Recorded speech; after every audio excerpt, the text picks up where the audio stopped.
여러분 안녕하십니까? 경제 기사를 쉽게 풀어드립니다. YTN 경제 특화 뉴스 쏙쏙 경제. 오늘의 주요 경제 뉴스로 시작합니다. 국내 증시가 급락세를 보였습니다. 미국 연방공개시장위원회 회의와 영국의 유럽연합 탈퇴 투표를 앞두고 불확실성이 커진 데 따른 것으로 보입니다. 롯데그룹을 수사하고 있는 검찰이 신격호 총괄회장의 비밀금고에서 빼돌린 30억 원을 발견하고 신 총괄회장과 신동빈 회장이 계열사를 통해 300억 원대의 수상한 자금을 조성한 사실도 확인했습니다.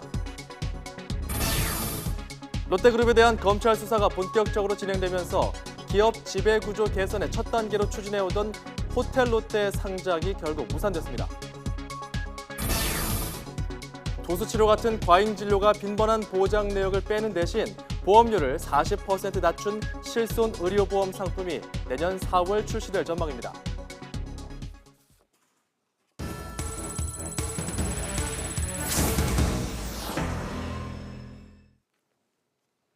네, 검찰이 지난주부터 롯데그룹에 대한 대대적인 압수수색을 벌였고 이번 주에는 주요 임원들을 소환하는 등 수사에 속도를 내고 있습니다. 롯데그룹은 호텔롯데의 상장 일정부터 연말 면세점 사업권 재확보까지 올해 추진하는 주요 사업 계획들이 대부분 불투명해졌습니다. 경제부 염혜원 기자와 자세한 내용 짚어보겠습니다. 자, 지난주부터 롯데그룹에 대한 전방위 수사가 이어지고 있는데요. 이 검찰이 잡고 있는 핵심적인 혐의는 뭡니까? 롯데그룹 총수 일가의 비자금 조성 여부가 핵심입니다. 검찰은 신격호 총괄회장의 비밀금고에서 빼돌린 30억 원과 서류를 발견했습니다. 또 계열사를 통해서 신격호 총괄회장 100억 원, 신동빈 회장 200억 원 등 300억 원대의 수상한 자금을 조성한 사실도 확인했습니다. 검찰은 이 돈이 비자금일 가능성이 크다고 보고 있고 롯데 측은 배당금과 급여라고 주장하고 있습니다. 검찰 수사는 총수 일가의 비자금 조성 의혹과 계열사 자산 거래 과정에서의 배임 의혹 등에 초점이 맞춰져 있는데요. 공교롭게도 검찰 수사가 시작되기 직전 신격호, 신동빈, 신동주 3부자는 모두 자리를 비웠습니다. 신격호 총괄 회장은 압수수색 이틀 전인 지난 8일 병원에 입원했고요. 신동빈 회장은 압수수색 하루 전날 멕시코로 출국했습니다. 형인 신동주 전 부회장은 일본에 있는 것으로 파악되고 있습니다. 그렇군요. 자, 이제 검찰 수사의 영향으로 경영 차질은 사실상 불가피해졌습니다. 당장 다음 달로 예정돼 있던 호텔롯데의 상장 계획은 철회됐죠? 네, 그렇습니다. 검찰 수사로 롯데그룹은 그야말로 총체적인 난국에 빠졌습니다. 거의 모든 사업 계획이 차질을 빚게 됐는데요. 호텔롯데의 7월 상장은 무산됐습니다. 롯데는 지난해 형제 간 경영권 다툼이 불거졌을 때 회계 투명성을 높이겠다면서 호텔롯데 상장 계획을 발표했습니다. 롯데호텔의 일본 계열 회사들의 지분 비율을 축소하겠습니다. 현재 남아있는 순환출자의 80% 이상을 올해 연말까지 해소시키겠습니다. 상장을 위해서는 다음 달인 7월까지 절차를 모두 마쳐야 하는데 검찰 수사가 시작되면서 제동이 걸린 겁니다. 롯데 측은 변경 신고 등 절차를 진행하기가 물리적으로 어렵다고 밝히고 상장 철회 신고서를 제출했습니다. 검찰 수사가 앞으로 어디까지 확대될 것인지 예측하기 힘들고 당초 기대했던 자금을 확보하는 데서도 차질이 예상되기 때문에 어쩔 수 없이 호텔롯데 입장에서는 굉장히 어려워진 상황인데요. 이 호텔롯데의 또 핵심 사업은 면세점 아니겠습니까? 매출 대부분을 차지하니까요. 연말에 면세점 사업권을 다시 확보해야 한다는 절체절명의 과제를 안고 있었는데 역시 이 전망도 어둡죠? 네, 그렇습니다. 상당히 어려운 국면을 맞고 있습니다. 롯데 면세점 가운데 잠실에 있는 월드타워점은 이달 26일까지만 영업을 할 수 있습니다. 지난해 사업권 재확보에 실패했기 때문입니다. 연 매출 5천억 원의 매장이 문을 닫게 생긴 건데요. 다시 영업하기 위해서는 올해 말 서울 시내 신규 면세점 입찰에 참여해서 사업권을 확보해야 합니다. 당초에는 사업권 확보는 떼어놓은 당상이다 이런 관측이 지배적이었는데요. 이제 상황이 180도 바뀌었습니다. 면세점 심사 평가표를 한번 보겠습니다. 가장 배점이 큰 것은 운영인의 경영 능력 그리고 재무 건전성입니다. 전체 1000점 만점에 이 항목이 180점이죠. 재무 건전성을 평가하는 기준을 살펴보면 회계 통제 제도라는 것이 있습니다. 네이처 리퍼블릭 입점 로비 의혹으로 수사를 받은 데 이어서 비정상적인 자금 흐름과 관련한 수사를 받는 상황에서 평가위원들에게 좋은 점수를 받기는 힘들겠죠. 입찰 경쟁률도 점점 치열해지는 분위기입니다. 롯데와 함께 출사표를 낸 곳은 원래 SK와 현대백화점뿐이었습니다. 하지만 판도가 바뀐 상황에서 당초에는 관심이 없다던 신세계와 두산, 한화, 그리고 이랜드까지 추가 면세점 확보에 나설지를 검토하기 시작했습니다. 연말에 이제 면세점 심사 참여 여부에 대해서는 아직 시간이 있기 때문에요. 좀 종합적으로 다각적으로 검토를 하고 있습니다. 그래서 기존 사업과의 시너지나 수익점을 종합적으로 검토해서 결정할 예정입니다. 이런 상황에서 검찰 수사의 칼끝이 롯데그룹의 비자금 조성에만 한정된 것도 아니거든요. 바로 가습기 살균제와 관련된 수사도 받고 있지 않습니까? 네, 롯데는 지난 2006년부터 자체 브랜드 가습기 살균제를 판매해서 모두 16명이 숨지고 41명이 피해를 입었습니다. 당시 영업본부장이 과실치사 혐의로 구속됐는데요. 이 사람이 현재 롯데월드타워 건설을 담당하는 롯데물산의 노병용 사장입니다. 이 때문에 올해 말 완공될 예정이었던 롯데월드타워의 사용 승인 등에도 차질이 빚어질 것으로 보입니다.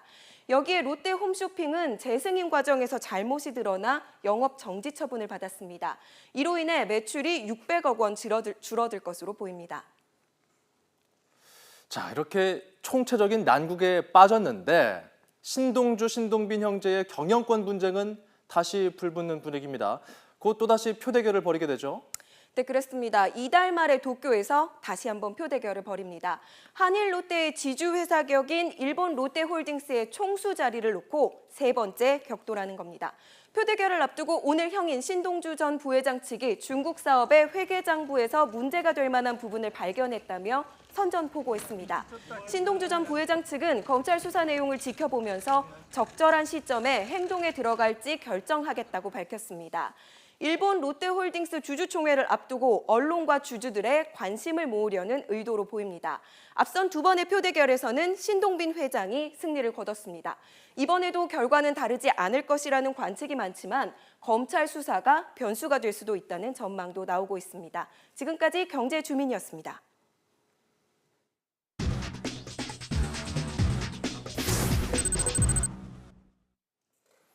네, 한국은행이 지난주에 기준금리를 전격 인하했죠. 시중은행들은 오늘부터 예금과 적금금리를 내리기 시작했습니다.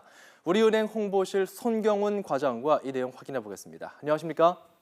네, 안녕하십니까? 예, 자 예금 적금 금리가 얼마나 떨어졌습니까? 6월 9일자로 한국은행 기준금리가 0.25%포인트 인하됨에 따라 은행도 예적금 상품에 대해 0.1에서 0.25%포인트 금리를 인하하였습니다. 네, 그렇군요. 자, 그렇다면은 최대 0.25%포인트, 이제 시중 그 예적금 금리도 이만큼 떨어졌다는 거죠? 네, 맞습니다. 자, 이 계산해 보면 말이죠. 1억 원을 1년짜리 예금에 넣어놨을 때 최대 1년 이자가 140만 원, 한 달에 한 11만 원 정도 조금 넘는 것 같습니다. 이자 소득세가 15%니까 물가 상승률까지 뺀다면 얼마 안 되는 거죠? 네, 그렇게 큰 폭으로 떨어졌다고 보기는 어렵습니다. 네. 네. 자, 그리고 이 저금리에도 불구하고 안정성 때문에 예금과 적금을 선호하는 분들은 아직 있습니다. 조금이라도 좀 더 우대를 받으려면 어떻게 해야 될까요? 예금과 적금을 선호하는 분이시라면 인터넷 뱅킹이나 스마트 뱅킹을 통해 가입하시면 1%라도 더 높은 금리를 받을 수 있습니다. 다만 추가적인 금리 변동 가능성이 있기 때문에 목돈을 한꺼번에 투자하시는 것은 현 시점에서 바람직하지 않을 것으로 보여집니다. 추가적인 금리 인하 가능성도 있다고 보시는 건가요? 시중은행 금리들이? 금리가 내려갈 수도 있고 오를 수도 있기 때문에 근데 그 변동 가능성이 있기 때문에 지금 한꺼번에 투자하시는 거는 좀 지양하시는 게 좋을 것 같습니다. 자, 예적금은 그렇다 치고 대출금리 어떻습니까? 대출금리는 언제 떨어질까 궁금한 분들 많은데요. 예, 대출금리는 기본적으로 기준금리가 시장금리에 연동되기 때문에 기존 대출 고객의 경우 대출을 받은 시기와 상품에 따라서 금리가 내려가게 되고 신규 대출 고객의 경우 금리 인하가 반영된 금리를 대출을 받을 수 있게 됩니다. 네, 그게 언제쯤 될까요? 시장금리가 이미 시장 금리에 대해서 반영이 되고 있기 때문에 예. 일부 금리 대출 상품은 이미 금리가 내려간 상태고요. 이제 대출 시기에 따라서 달라질 수 있겠지만 이제 향후 차차 고객들이 이제 낮은 금리로 대출을 받을 수 있게 되고요. 신규 대출 고객의 경우는 이미 이제 금리 낮아진 상태에 그 반영된 금리로 예. 대출을 받을 수 있습니다. 알겠습니다. 여기까지 듣도록 하죠. 자, 우리은행 홍보실 손경훈 과장이었습니다. 고맙습니다.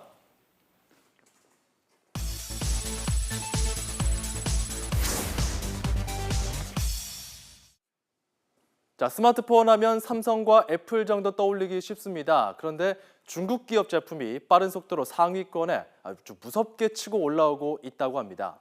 시장조사기관 IC인사이츠의 보고서를 보면 지난 1분기 세계 스마트폰 판매량 순위에서 1위는 삼성, 2위 애플에 이어서 3위 중국의 화웨이가 차지를 했습니다.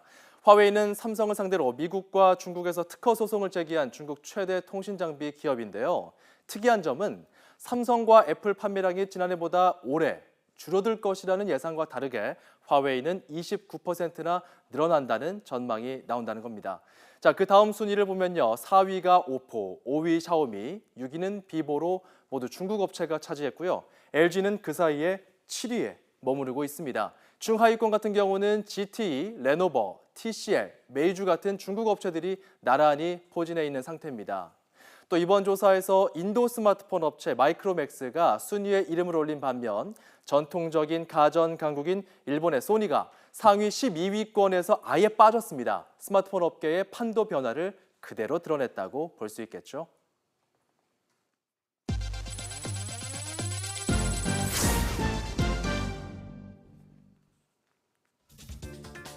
현대자동차 고급 브랜드인 제네시스가 다음 달 7일 출시되는 대형 럭셔리 승용차 제네시스 G80의 사전 계약을 오늘부터 받습니다. 이번 달 초 부산 국제모터쇼에서 처음 공개된 G80는 제네시스 브랜드가 EQ900에 이어서 두 번째로 내놓는 모델입니다. G80는 가솔린 3.3과 3.8 두 가지 모델로 출시될 예정입니다. 쌍용 자동차의 소형 SUV 티볼리 브랜드가 출시 17개월 만에 10만 대 생산을 넘어섰습니다. 쌍용 자동차 모델 가운데 역대 최단 기간으로 지난달 말 기준 모두 9만 7천여 대를 생산했고 오늘 10만 대 생산을 돌파했습니다. 쌍용차는 과거 렉스턴이 10만 대 생산에 26개월, 코란도시는 29개월이 걸렸다고 설명했습니다. 롯데케미칼이 미국 석유화학회사 엑시올의 인수를 위한 제안서를 제출했지만 성사되지 않아 계획을 철회한다고 공시했습니다. 롯데케미칼은 인수 경쟁이 과열된 데다 롯데가 직면한 어려운 국내 상황을 종합적으로 고려해 철회하기로 했다고 밝혔습니다. 앞서 롯데케미칼은 지난 7일 매출액 기준 21조 원을 달성해 글로벌 12위권 종합화학회사로 도약하겠다면서 엑시올 인수 제안서를 제출한 바 있습니다. 지난해 9월 출범한 KEB 하나은행이 옛 하나와 외환은행의 전산 통합을 마무리하고 본격적인 영업 경쟁에 나섰습니다. 우선 점포 통합과 해외 진출 강화 등을 통해 시너지 확대 작업에 나설 계획입니다. 이에 따라 올해 안에 동일 지역 내에 근접한 중복 점포 47곳이 통폐합됩니다. 한국도로공사는 미얀마와 에티오피아, 베트남에서 각각 발주한 사업을 잇따라 수주했다고 밝혔습니다. 도로공사는 미얀마 정부가 발주한 500만 달러 규모의 연장 64km 왕복 2차 도로 확장과 또 포장 개량 사업의 시공 감리 우선 협상 대상자로 선정됐습니다. 에티오피아에서는 연장 85km 왕복 2차 비포장 도로를 아스팔트 콘크리트로 포장하는 또 변경하는 260만 달러 규모의 사업 시공 감리를 맡게 됐습니다. 베트남에서는 195만 달러 규모의 도로 타당성 조사 사업을 수주했습니다.